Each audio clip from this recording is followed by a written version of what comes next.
Can you say whether you are aware that anyone who advised your campaign had contacts with Russia during the course of the election?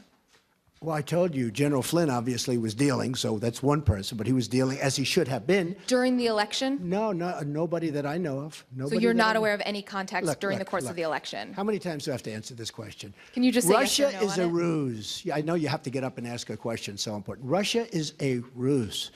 I have nothing to do with Russia. Haven't made a phone call to Russia in years.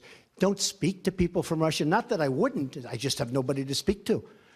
I spoke to Putin twice. He called me on the election, I told you this, and he called me on the inauguration a few days ago. We had a very good talk.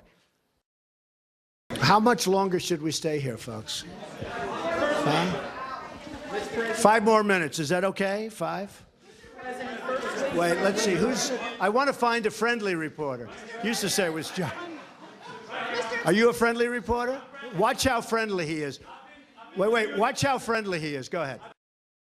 Thank you very much, Mr. President. Where are you from? BBC. Okay. Here's another beauty. It's a good line. Impartial, free and fair. Yeah, sure. Mr. President. Just like CNN, right? On the travel ban, we could banter back and forth. On the travel ban, would you accept that that was a good example of the smooth running of government? Yeah, I do. Let me tell you about the travel. Were there any mistakes? Mentioned Russia. Let's talk about some serious issues that have come up in the last week that you have had to deal with as President of the United States. Okay. You mentioned the vessel, the spy vessel off the coast of the United States. Not good. There was a ballistic missile test that many interpret as Not a violation good. of an Not agreement good. between the two countries, and a Russian plane buzzed a U.S. destroyer. Not good. I listened to you Excuse during the me. campaign. When did it happen? It happened when, if you were Putin right now, you would say, hey, we're back to the old games with the United States. There's no way Trump can ever do a deal with us, because the public, you have to understand, if I was just brutal on Russia right now, just brutal, people would say, you would say, oh, isn't that wonderful? But I know you well enough. Then you would say, oh, he was too tough. He shouldn't have done that. Follow up on that, just something that Jonathan Karl was asking you about. You said that the leaks are real, but the news is fake. I guess I don't understand. It seems that there's a disconnect there. If the information coming from those leaks is real, then how can the stories be fake? Reporting is fake. And if I may ask, I just want to ask, Jim, you know what it is? Here's the thing. The public isn't, you know, they read newspapers, they see television, they watch. They don't know if it's true or false because they're not involved. I'm involved. I've been involved with this stuff all my life, but I'm involved.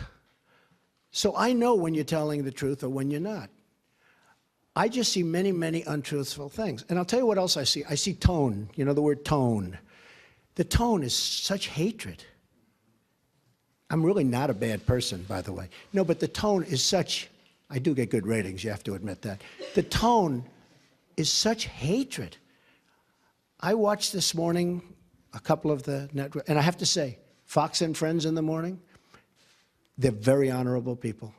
They're very, not because they're good, because they hit me also when I do something wrong, but they have the most honest morning show.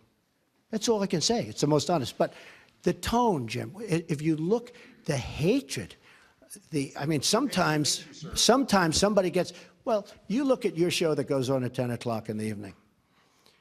You just take a look at that show. That is a constant hit.